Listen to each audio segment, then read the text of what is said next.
Iran దగ్గర వ్యాపారం చేస్తున్నటువంటి దేశాల మీద కూడా ఇప్పుడు 25% సుంకాలు విధిస్తామని బెదిరిస్తున్నాడు కాబట్టి ట్రంపు ఇది భారత్‌కి మరో దెబ్బ అనుకోవచ్చు 25%. కాకపోతే ఇది మనకు ఒక అవకాశం కూడా.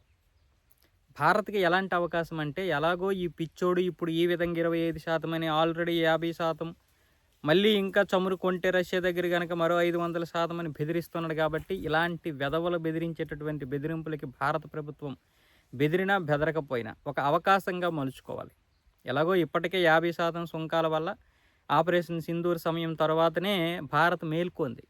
ఎలాగ అమెరికా దగ్గర మనం చేస్తున్నటువంటి ట్రేడ్ ఏదైతే ఉందో $88 బిలియన్ యొక్క ట్రేడు, ఆ యొక్క విలువైనటువంటి ట్రేడ్‌ని ఇతర దేశాలకు కూడా వ్యాపించి ఒకవేళ ఓకే అనుకుంటే అమెరికాతో చేస్తాం. లేదనుకుంటే అదే $88 బిలియన్ మరో $20 బిలియన్ ఎక్స్ట్రాగా 110 నుంచి $120 బిలియన్ వరకు కూడా మన వ్యాపారాన్ని విస్తరించుకోవడానికి అవకాశాలు ఉన్నట్లుగా మన విదేశాంగ శాఖ కూడా ప్రకటించింది. ఇప్పుడు మన దౌత్య కార్యాలయాలన్నీ కూడా అదే విధంగా పనిచేస్తున్నాయి.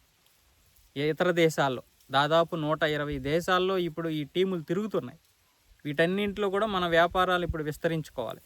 అదే గనక జరిగితే మనకి ఇంకా అమెరికాతో అంటే ఈ విధంగా బెదిరింపులకు భయపడాల్సిన అవసరం ఉండదు. వ్యాపారం చేసుకోవాలనుకుంటే చేసుకుంటాం. వాడు 500 కాకపోతే 1000% వేసుకోవచ్చు, నో ప్రాబ్లం. రేపు ఎప్పుడైనా జరిగితే అంటే ఒకవేళ మనం దీన్ని డేలా పడడానికి కూడా ట్రంప్ అవకాశం ఇవ్వడం లేదు.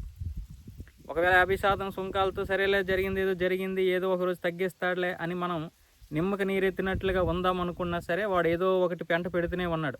మొన్నేమో 500% అన్నాడు. ఇప్పుడేమో ఇరాన్తో ఒకవేళ ఎవరైతే ట్రేడ్ చేసుకుంటారో వాళ్ళందరికీ 25%. 25% అంటే ఎవరు ఎక్కువ చేస్తారు?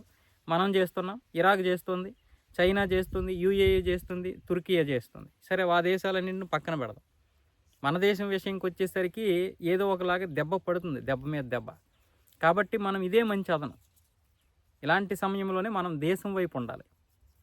దేశం ఏం చేస్తుందని కాదు, దేశానికి మనం ఏం చేస్తున్నాం. ప్రతి వస్తువుని చూసి మరీ కొనాలి. ఇది చైనాదా కాదా, ఇది అమెరికాదా కాదా, ఇది విదేశీందా మన దేశందా, ఇలాంటి వస్తువు ఒకవేళ మన దేశంలో ఉంటుందా? ఈ సమయంలో మనం మన దేశానికి కాకపోతే ఎవరు చేస్తారండి?